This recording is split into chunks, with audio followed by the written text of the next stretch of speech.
Hello gang, welcome back again. Of course, if you're tuning in for the first time, I am the Articulate Grunt. Welcome to my channel. Now, as I'm working on videos, as I'm doing research, whether it be subscriber-based requests, things that get stuck in my head, something I just grab my teeth onto, whatever, I run across little tidbits of information or facts out and about that I grab hold of, I track down, and I figure out, are they just a piece of malarkey somebody threw out there, their study or their research piece, or just their opinion? Or is it actually a reliable piece of information, in fact, that can be quoted and talked about? A lot of those, though, go on a side file because I don't necessarily have a video for them to go in. I don't have someplace for them to go. But I've got them all the same. Reading through that, I found a bunch of them together. I feel highlight some of the differences in the way we treat our military veterans, especially the wounded vets, and illegal aliens. Two hot buttons in one video for you. So, let's get down to it. Now, last December, Democrats led the charge to reduce the cost of living payments, not only to our disabled veterans, but our retired veterans as well. It got included in the Department of Defense budget, and thus got approved, and the cuts went into place. At the same time, Alabama Senator Jeff Sessions, yes, he's a Republican member of the GOP, had been leading an initiative to close a tax loophole, a $4.2 billion, yes, with a B, tax loophole that allows illegal aliens to collect child tax credits from the IRS. Had this loophole been closed, the $4.2 billion would not only have offset the cost cuts that were made to the cost of living expenses for our veterans, but would have had money left over. So while we cut our veterans, we allow illegal aliens paying no taxes to take our tax money. In addition to this, as we well know, there are politicians that are looking to nationalize, numbers say somewhere between 11 million and 20 million illegal aliens as American citizens. Just taking the smaller number, 11 million, 167 countries out of the 244 recognized by the United Nations do not have populations of 11 million. That's right, 167 out of the 244 UN recognized seated countries have individual populations of less than 11 million people.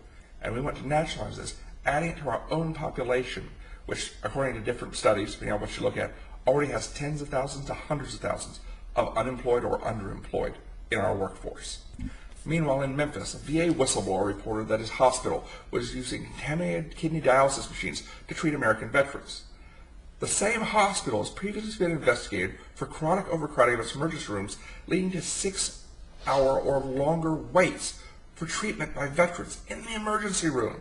Another watchdog probe found unconscionable delays in processing lab tests at the same center. In addition, 3 patients died. The individuals responsible were found criminally negligent, but no accountability enforcement measures were taken. They walked. Now, why does this kidney dialysis information matter all that much?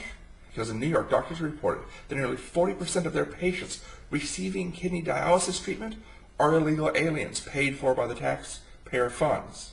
A survey of nephrologists, try saying that quick, in 44 states revealed that 65% of them treat illegal aliens with kidney diseases, paid for by the taxpayers. In Phoenix, Arizona, at least 40 veterans died waiting for VA hospitals and clinics to treat them, while government officials created secret waiting lists to cook the books and deceive the public about the deadly treatment delays.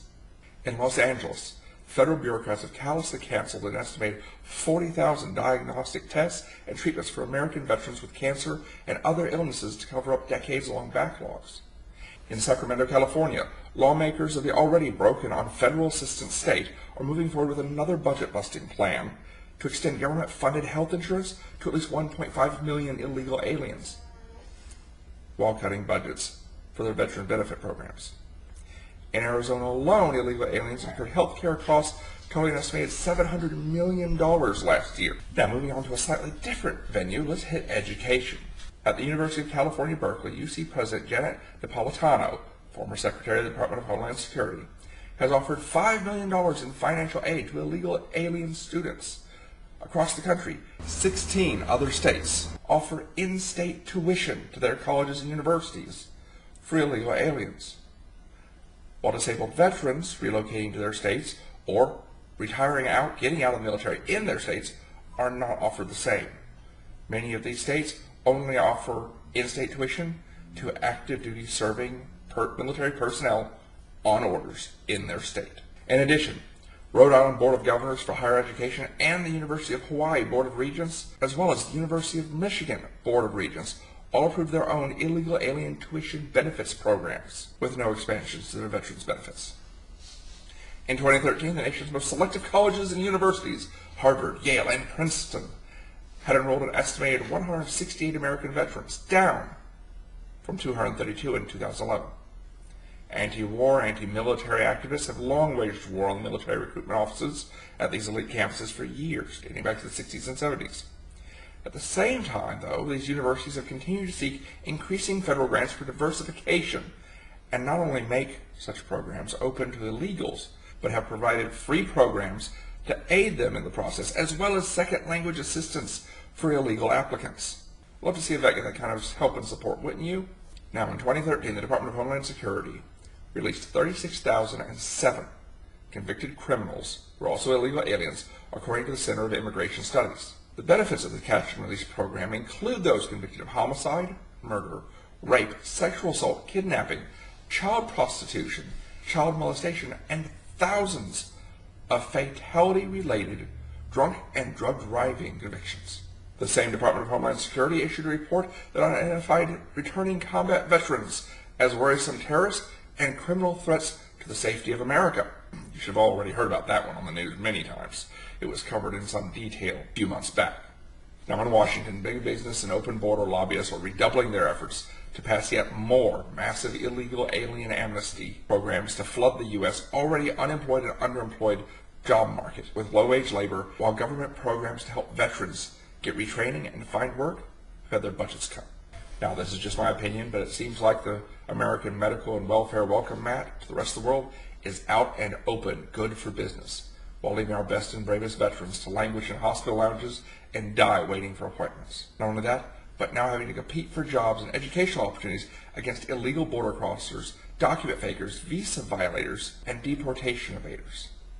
If this is fine with you, then I hope one day you find yourself in such a place as to appreciate what those veterans provided and sacrificed to bring to you as a long-lost and loved memory that you'll never enjoy again.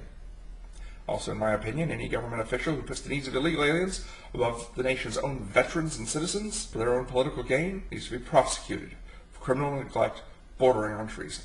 Thank you for tuning in. I hope you found something informational and helpful in this video. Leave your comments and thoughts down below. Hit the like or dislike. Subscribe if you haven't already. It's just a click on a quick button down there. And I hope this video finds you in the best mental, physical, and emotional health. Take care of yourself. I will catch you later. I am the Articulate Grunt. Out from here. Bye.